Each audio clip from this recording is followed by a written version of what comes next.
Hello, everyone, and welcome to this week's lecture on Puerto Rican migrants from their early arrival to the United States until the Great Depression. Last time we talked a little bit about their involvement during World War I. There were also migrants who came during that time period, as contract laborers were used during World War I as well. Many of them came to work in military bases, as well as to work in war industries throughout southern states. One of the most famous things that they were involved with at this time was the construction of Fort Bragg in North Carolina. 1,735 workers arrived in 1918. They were housed in poorly constructed barracks that were not winterized. Many faced racial discrimination from white laborers and supervisors. A number of them were immediately hit with the flu pandemic that was taking place at that time and were not properly taken care of. 28 died and were buried at Camp Bragg Cemetery. And one of the videos that I have listed for this week talks a little bit about this group of Puerto Rican migrants. A couple of the readings for this week also highlight two early Puerto Rican migrants and their significance and their contributions in the U.S.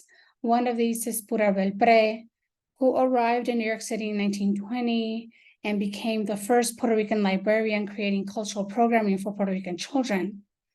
She writes children's books about Puerto Rican folklore. The first book was called Pérez y Martina. She leaves her work when she marries African-American musician Clarence Cameron White and returns to her work after he dies in 1960. She continues to publish a number of children's books before her death in 1982. And what's significant about her is that she was very important in bringing children's books, Latino children's books, to the New York City Public Library, and to also bringing programming for Puerto Rican children as their numbers in New York City began to grow. And she was very adamant about making sure that these children had programming and books about their own culture. So her significant contributions included creating the first bilingual story times in New York City. She promoted the idea of the importance of representation for Puerto Rican children and organized 3 Kings Day celebrations for the community. She also used puppetry to create storytelling performances. And there you see the cover to her first book, Pérez y Martina.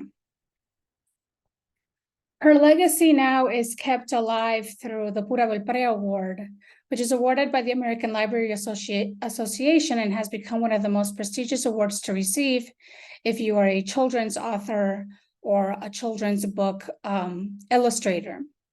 Many scholars in the last few years have been writing and studying her work inspired by her life and contributions. One example you see here are children's books that are being now written about her. This one is called Planting Stories of the Life of Librarian and Storyteller Pura Belpré.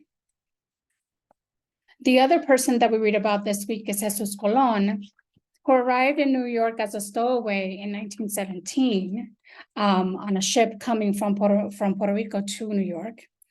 He was a journalist and wrote for several community newspapers and was involved in socialist politics of the time. He was a writer of essays, both English and Spanish, about his experiences as a Black Puerto Rican in New York.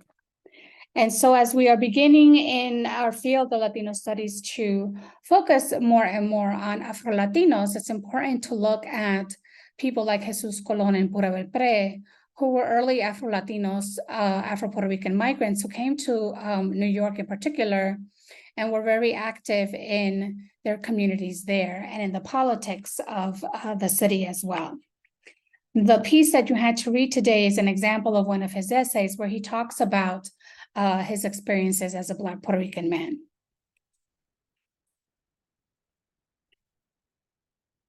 Now, as the Depression arises in 1930, we begin to see how this has an impact in Puerto Rico and on Puerto Ricans in the United States.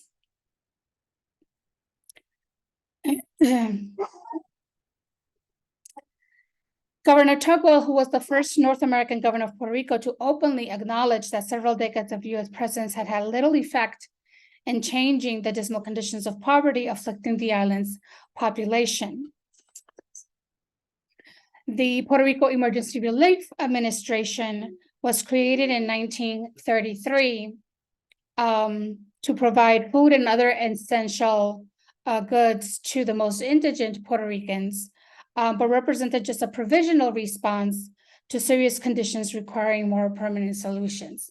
So as you can imagine, if the Great Depression hit the US economy in a significant way, it was much worse in Puerto Rico, which was already an impoverished country.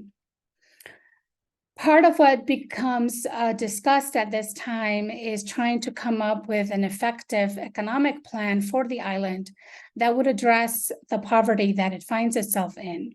One of the first plans that they came up with was known as the Chardon Plan. It included redistribution of land, where their government sought to enforce the 500-acre land limit of the Foraker Act, which stipulated that corporations were not allowed to own more than 500 acres of land. However, they consistently broke that law and this law had not been enforced, resulting in large sugar plantations displacing subsistence farmers. The idea for this plan to regain some of that land was to purchase from the corporations the excess land they had beyond 500 acres and redistribute it to the poor. The government also proposed the creation of certain import substitution factories that would be government operated and controlled. These, however, promised to only manufacture goods that were not already in production in the private sector in order to not compete with US corporations that were already producing on the island. Nonetheless, even though they were trying not to upset and compete with US corporations, these still resisted these proposals, accusing the supporters of the plan of promoting socialistic economic policies. So the policies ended up failing.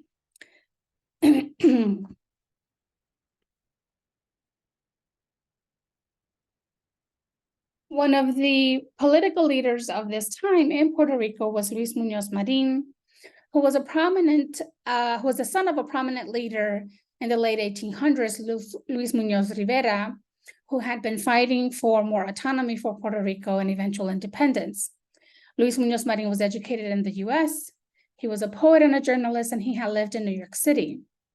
He returns to the island and serves in the Puerto Rican Senate in 1932. He creates one of the major Puerto Rican political parties on the island that still is in existence to this day, called the Partido Popular Democrático, with the slogan Pan, Tierra y Libertad in 1938. Pan, Tierra y Libertad means bread, land, and liberty. The Populares, as they become known, take on the image of the impoverished peasants, or the jíbaro, represented in this image with the farm workers' hat. The campaign of this party promises land reform, educational reform, increase in electricity and water, which were two things that were not available to most people on the island, as well as health resources. Compromises, however, were required in order to achieve campaign promises. Another popular leader at this time that was against the Populares and Luis Muñoz Marin's politics was Pedro Albizu Campos. He comes to leadership and popularity in the 1930s as a result of the increasing poverty that the island finds itself in. He was a Harvard-educated lawyer and had served during World War II. He becomes a voice for the Nationalist Party, which is another party in Puerto Rico at this time, who became the voice of anger and protest in the 1930s, particularly for the working class and the poor.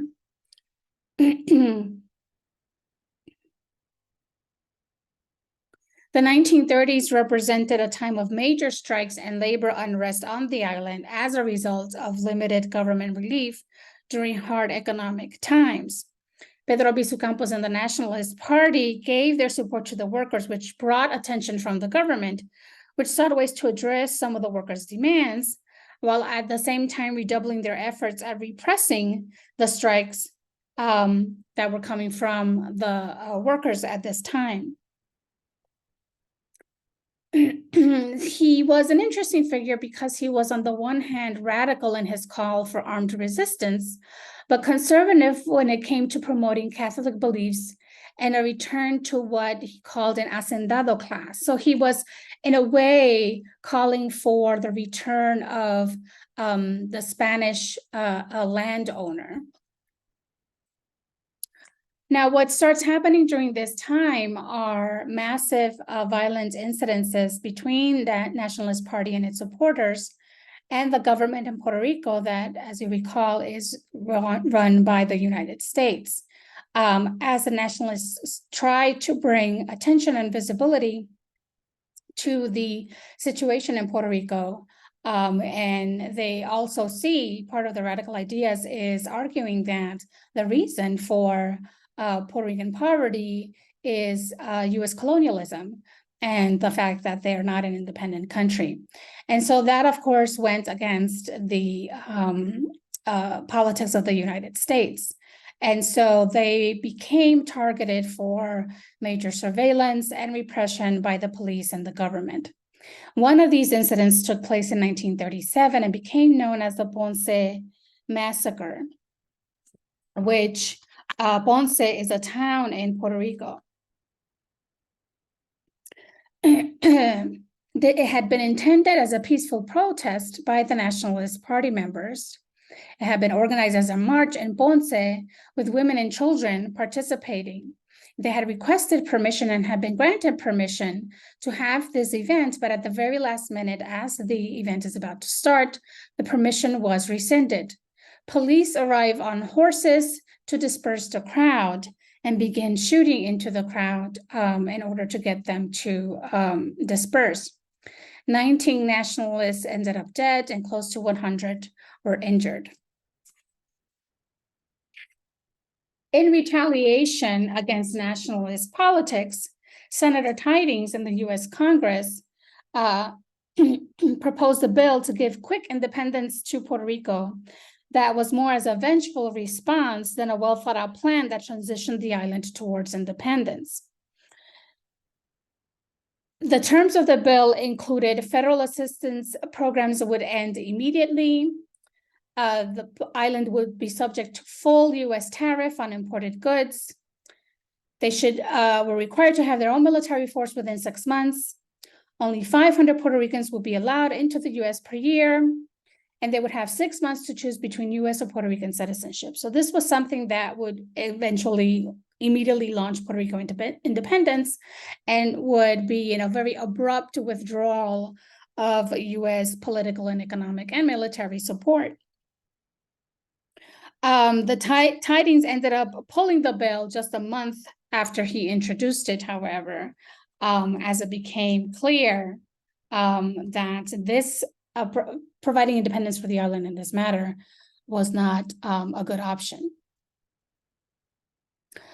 While in New York City, Puerto Rican migrants are there also experiencing the Depression in the United States and experiencing many of the things that we talked about when we talked about how the Mexican-American population experienced this time period.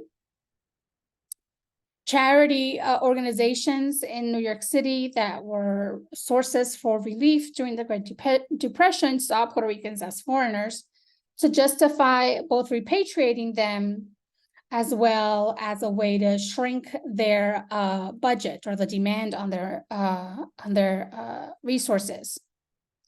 Mutual aid societies requested shipping costs be reduced to return to the island. So these were organizations of within the Puerto Rican community that wanted to return to Puerto Rico because of the conditions they were experiencing here and requested to have the cost of the ships to return to the island. At this time period, there are no flights yet to Puerto Rico. And so they were requesting that the cost of returning to the island be covered.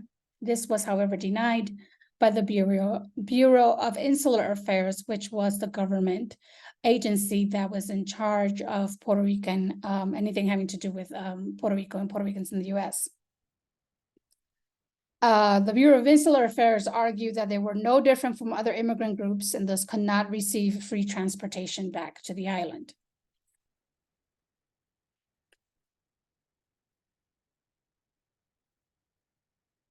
There were also a lot of politics surrounding who could get relief from different agencies in New York City and which ones couldn't.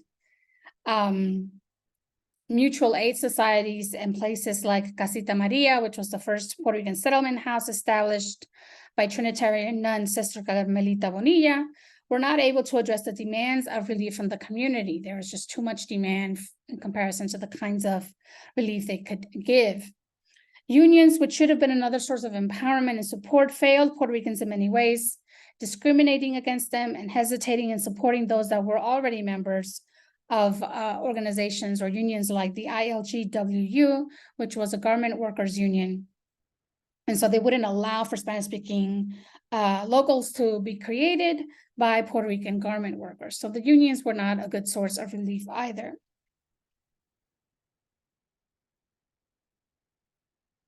The reading also discussed how, even though there were relief agencies available to provide resources to communities in need during this time, these offices often discriminated against Puerto Ricans, and their complaints often went unheard among city officials.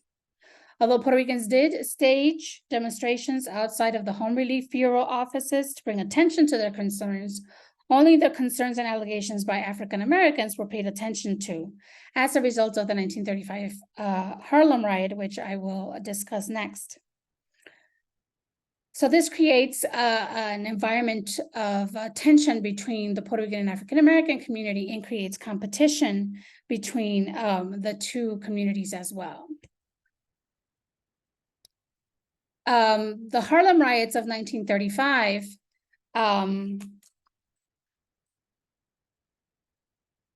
took place when a Puerto Rican kid, Lino Rivera, goes into a store and steals something and is confronted by the store owner.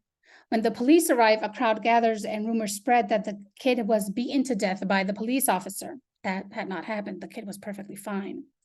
The riot that ensues as a response, and the media portray the young man as a Black boy and do not mention that he was Puerto Rican. So this was an Afro-Puerto Rican teenager that was involved in this incident, but the media only identified him as Black, which meant then that it was the African-American community then that responded to the situation.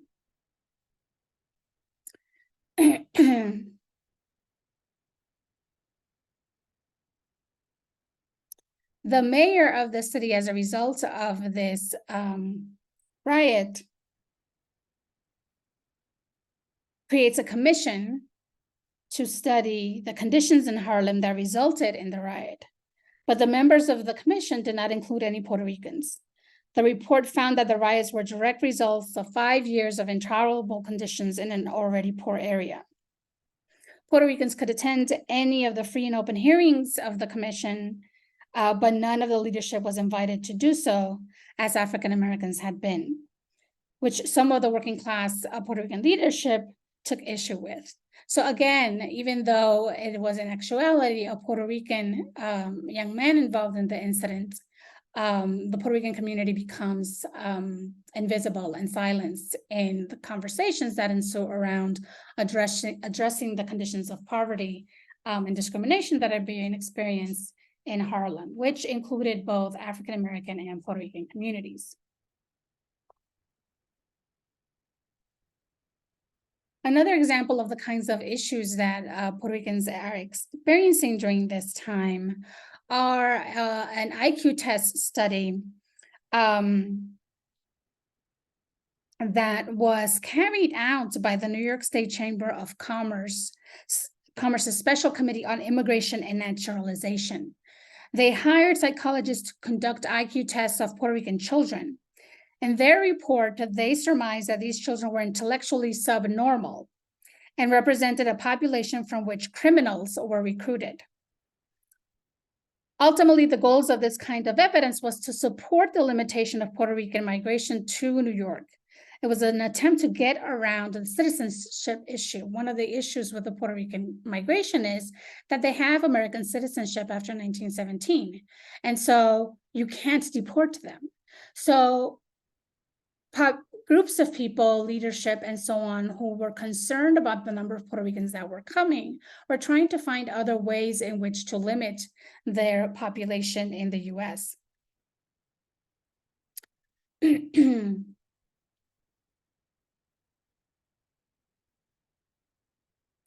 There was, of course, built-in bias into the testing, where the tests were conducted often in English with children that were only Spanish speakers.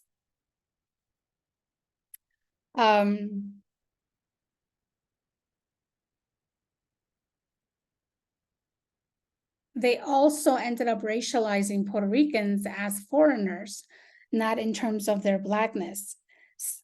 And it contributed to the debate among Puerto Rican leadership having to do with the status of Puerto Rico. For instance, those that were in favor of statehood argued against the IQ testing because they argued that it was based on the small sample that focused primarily on a poor sector of the Puerto Rican community. So the elite, which are often the ones that are in favor of statehood, were upset that they'd chosen poor children to come up with an assessment of all Puerto Ricans and their worthiness of Americanness.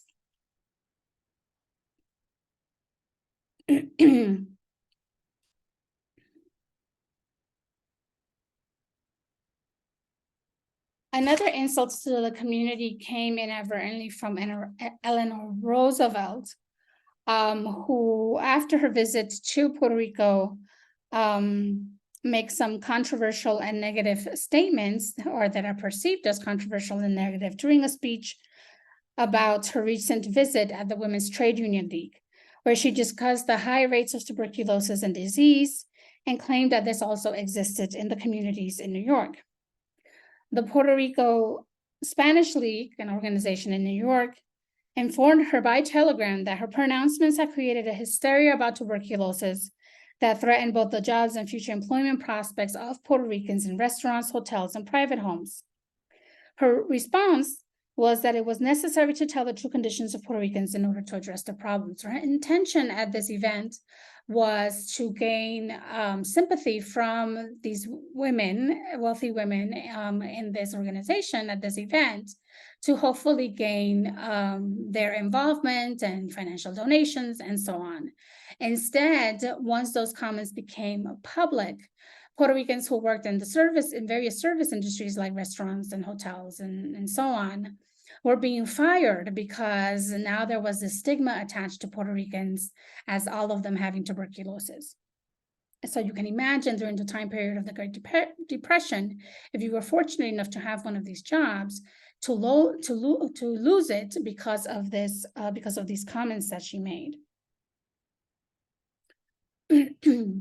This also resulted in Puerto Rican children being denied access to a free summer camp that was available at the time from one of the community organizations, because again, there was this stigma attached that if you allowed these children to go to this summer camp, that they would be spreading tuberculosis.